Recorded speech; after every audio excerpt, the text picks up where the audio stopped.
5 ज़हीन, समझदार, पढ़े लिखे नौजवान एक जगह जमा होते हैं। इनमें से कोई बोलने में अच्छा था, कोई था कंप्यूटर का माहिर और कोई था बैंकिंग का एक्सपर्ट। ये तमाम माहिरीन एक मंसूबा बनाते हैं, लूटने का मंसूबा, और मंसूबा भी ऐसा कि सांप भी मर जाए और लाठी भी ना टूटे। डाके, चोरियां, कत्ल, कोई भी जुर्म देख लें, इन जराइम की एक वजह जरूर मिल जाएगी और वो है पैसा।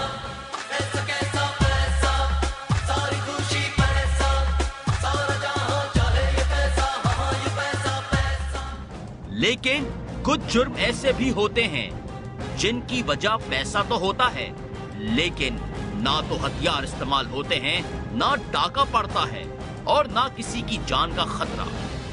ये है जुर्म का एक और अंदाज, साइबर क्राइम।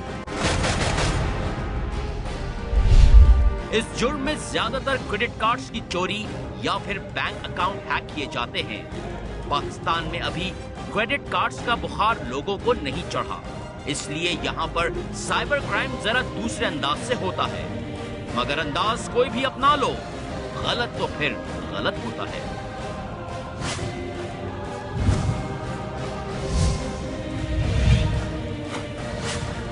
चोर एक दिन पकड़ा जाता है और ये भी पकड़ लिए गए आखिरकार, पांचों के पांचों। करते थे चोरी जरा मुख्तलिफ अंदाज में, लोगों को दूसरे मुमालिक भेजने का झांसा देकर। इन्होंने खोल रखी थी एक ओवरसीज कंसल्टेंसी जिसका दफ्तर सिरे से था ही नहीं। सारा काम फोन पर होता था। शहर में बैनर्स लगा दिए थे जिन पर इनके नंबर्स होते थे। ये उन्हें एलेवर करते थे कि हम आपसे कोई पैसा नहीं लेंगे, पासपोर्ट नहीं लेंगे, बस आपने अपना अकाउंट खुलवाना है किसी भी बैंक में। अकाउंट में पैसे डालने हैं, 4 या 5 लाख रुपए जो भी अमाउंट है आपकी, ताकि आपकी स्टेटमेंट बन सके।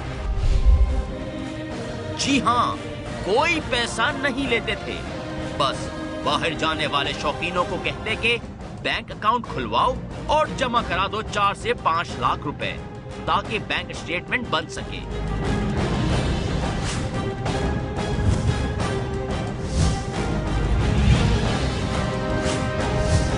इसके बाद ये लोग किसी बड़े होटल में कुछ सेमिनार्स मुनक्कद कराते और उन्हें मगरबी मुमालिक के किस्से सुनाते, कुछ ट्रेनिंग्स देते, कुछ माहौल बनाते। इनका अंग्रेजी में इंटरव्यू भी लेते।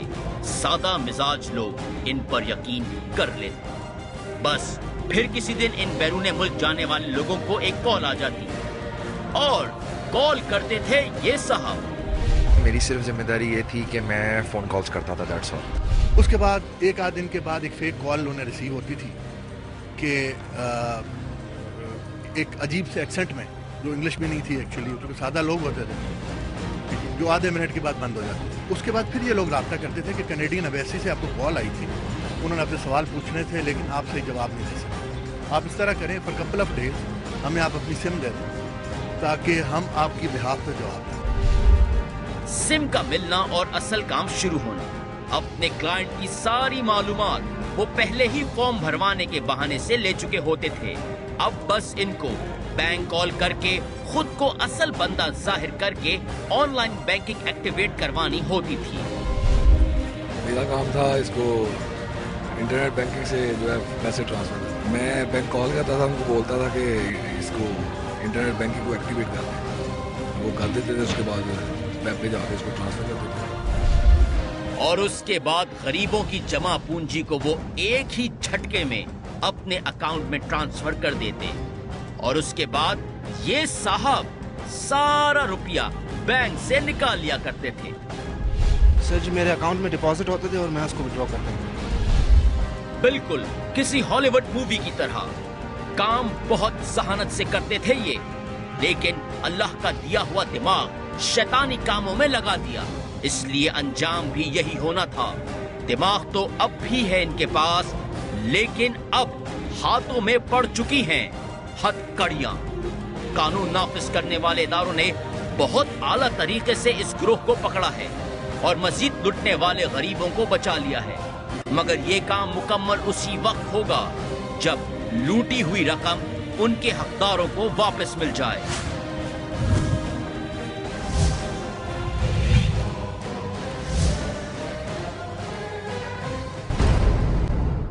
हसीन तो बहुत पाए जाते हैं, लेकिन हुस्न के साथ साथ जहानत भी हो तो 4 चांद लग जाते हैं। लेकिन कुछ हसीन चेहरे इतने खतरनाक होते हैं कि आंखों ही आंखों में किसी की जान ले लेते हैं। रावलपिंडी में हसीनाओं के चुंगल में फंस गया एक ताजिर और देना पड़ा उसे अपनी जान का खराज। इन आंखों की मस्ती के मस्ताने हजारों हैं, मस्ताने हजारों हैं। इन आंखों से वाबस्ता, इन आंखों से वाबस्ता अफसाने हजारों हैं, अफसाने हजारों हैं। इन आंखों की मस्ती।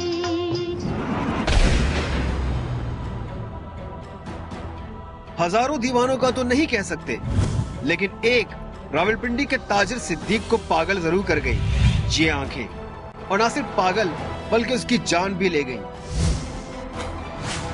रावलपिंडी पुलिस को मिलती है इत्तला कि एक लाश पड़ी है गुलजार कायद के करीब।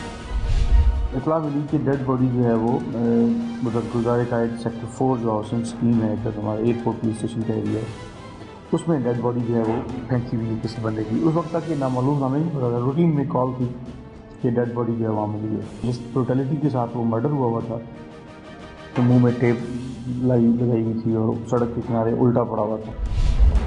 तफ्तीश करने से पता चला कि लाश एक ताजिर की है और उसे अगवा किया गया था तावान के लिए, और ये अगवा 1-2 बंदों ने नहीं बल्कि 4 अफराद ने मिलकर किया था, और इनमें शामिल थी 2 औरतें। यह है किंजा, कत्ल होने वाले ताजिर सिद्दीक से पहले ही इसका कोई चक्कर चल रहा था। सिद्दीक घर वालों को बताकर निकला कि वो कारोबार के सिलसिले में लाहौर जा रहा है, मगर उसकी मंजिल थी रावलपिंडी में ही एक घर जहां उसे मिलना था किंजा से। किस लिए मिलना था अब ये जरूरी नहीं रहा, क्योंकि सिद्दीक ही दुनिया में नहीं रहा। सिद्दीक पहुंच गया किंजा से मिलने, लेकिन वहां तो मामला ही कुछ और था। पहले से 2 मर्द मौजूद थे, उनमें से एक शख्स मिर्जा जावेद था। उसके अलावा एक और औरत शुमाइला जो किंजा की कजन है और घर है भी उसी का। इसके बाद वही होना था जो किसी भी मगवी के साथ होता है। मुश्ताक को बांध दिया गया और उसके घर वालों से 25 लाख रुपए तावान मांगा गया। बातचीत चली, लेकिन पैसे मिलना मुश्किल हो रहे थे, क्योंकि सिद्दीक के घर वालों से इतने पैसों का फौरन बंदोबस्त करना मुश्किल था। दूसरी जानिब अगवाकारों से सिद्दीक को संभालना भी मुश्किल हो रहा था, क्योंकि वो सबको पहचान चुका था, और अब एक ही तरीका था सिद्दीक से जान छुड़ाने का, और वो था उसकी जान ही ले ली जाए। तो उसके बाद सर फिर हम उसे जिंदा को छोड़ने जा रहे थे कि ये इसको कहीं बाहर छोड़ आते हैं ना, कि ये खुद ही चला जाएगा। सर जब उसने शॉट डाला ना, इस वजह से हम डर गए, फिर उसे अंदर लेके चले गए, फिर बांध के उसे मार दिया ना। बंधा हुआ तो पहले से था ही, उसे मारने के बाद गाड़ी में डालकर ये लोग गुलजार कायद फेंक गए। इस तरह शुमाला का ड्राइवर भी इस जुर्म में इनके साथ शामिल हो गया। सिद्दीक के रिश्तेदार के मुताबिक किंजा इस तरह के कामों में पहले से मुलविस रही है। ये बहुत बड़ा नौसरबादों और जालसाजों का गिरोह है, जो ऑलरेडी ये मुलज़म पकड़ा गया। इसने एक FIR करवाई हुई है पहले ऑलरेडी थाना टीवी में।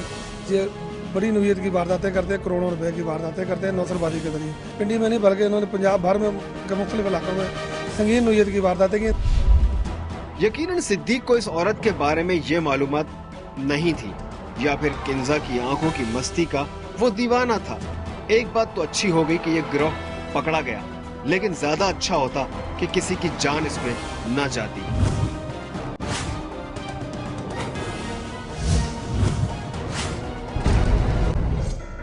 उसने कहा मोहब्बत करता हूं। वो कहने लगी शादी तो नहीं हो सकती। वो कहने लगा शादी तो करनी पड़ेगी, वरना अच्छा नहीं होगा। और फिर उसके साथ हुआ इतना बुरा कि किसी ने सोचा भी नहीं होगा। बताएंगे आपको एक ब्रेक के बाद। देखते रहिए रोजनामचा।